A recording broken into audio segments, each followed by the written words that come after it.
when I was in Belgium, a guy we knew got arrested going through Germany for having weapons, and he was arrested for carrying weapons of war. It was just a regular AG above 1 joule and without F markings, and it's carrying weapons of war. And he was charged first 5,000 and then something like 10,000 euros. What? Oh boy! It's yeah. Muslims too much. How effort. did he? Yeah, you have to go to jail. How did he get out of that?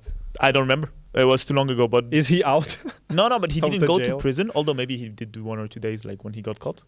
Oh, but boy. like, yeah, Imagine you just that. have to pay a lot, and it's probably also lawyer per lawyer That's things and ridiculous. whatever. When we were crossing the border to Croatia, we went to play the Airsoft Island at the Airsoft Island in Croatia, and we also got checked at the border.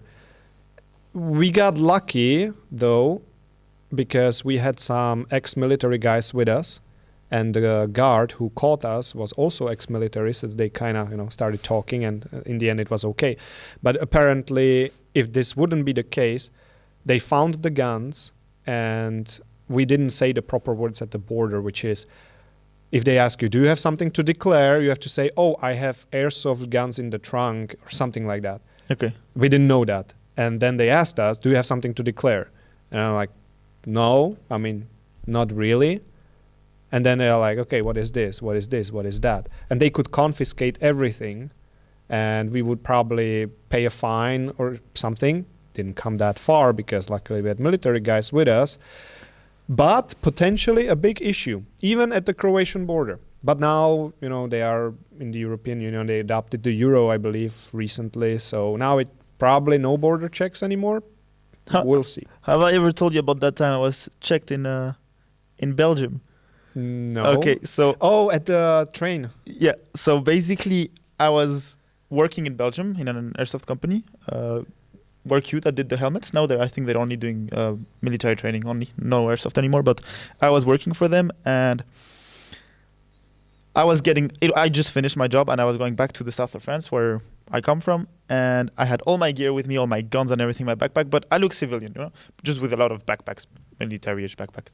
And Super civilian. I go to take the train. Usually there's not a single control for the train. But this one time, they had helicopters. They did. They set up this machine, whatever, to like the airport, exactly like the airport. And I said, I'll come back later. I just went around, tried to look if there was another access to the train, and I came back. The guard was like, why didn't you want to come, whatever. I said, oh, well, you'll see. And we go to the machine, X-ray. I throw my bags in. I'll say, be ready for it. There is and an AR-15. You see an AR-15 go on the X-ray, and then followed by 2 pistols on it. Good. So how did this? What was the first reaction of the guys who were checking? So the guys who were pulling, it was like some private security. So I was stalking them, and I actually offered, hey, if you want our training solutions, whatever, blah blah. I was doing some business, B2B great. talk with the security guards. But afterwards, they called the police. The police, I talk with the police quickly. 2-3 words. Police told me, throw your BBs away. I threw them away, and they said, you're good. And so I said, I'm good, and I went on the train with all my gear. Okay, so it wasn't that terrible. It was pretty fun, but Okay. it was funny to see like the AR-15 go on the X-ray. This is like a dream come true. You have weird dreams, man. Yeah. There was one more story when it comes to this. Our colleague, I'm not gonna name names, but you probably know, he flew from Taiwan through London back to Austria, and he brought some replicas with him. And It sounds like a terrible idea. It might be okay before, but now since Brexit and all that, London or general UK is pretty tough when it comes to gun laws and knife laws and, anything when it comes to remotely self-defense. Like, you cannot have a pepper spray as far as I know. You can't have anything. So, taking guns through the airport, probably not a good idea, right? Apparently he got, I think, lucky that they didn't arrest him, but they said, okay, you cannot take this with you, and you have to send it via post or something, which he did. I think he missed the plane, took the other one, and it was okay. But again a big problem. Yeah, just I would rather avoid that. You know, at this point, it's just cheaper to go into that new country, buy replicas there, and just leave them there. Those were like special replicas you cannot get anywhere else. Okay, yeah. So there was a reason, but yeah, definitely not a good idea. Oh, I just understood which colleague it is.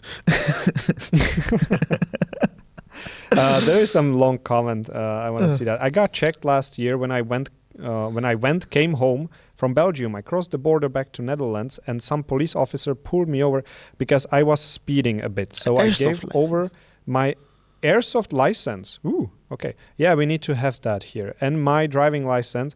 And man got utterly scared that I was in handcuffs. Okay, I want to know what happened afterwards. I'm curious. I would also be curious, but we don't know. Airsoft license, even if it's not mandatory here, I want one now. I just want my airsoft license. We can print you one. Yeah, let's print one.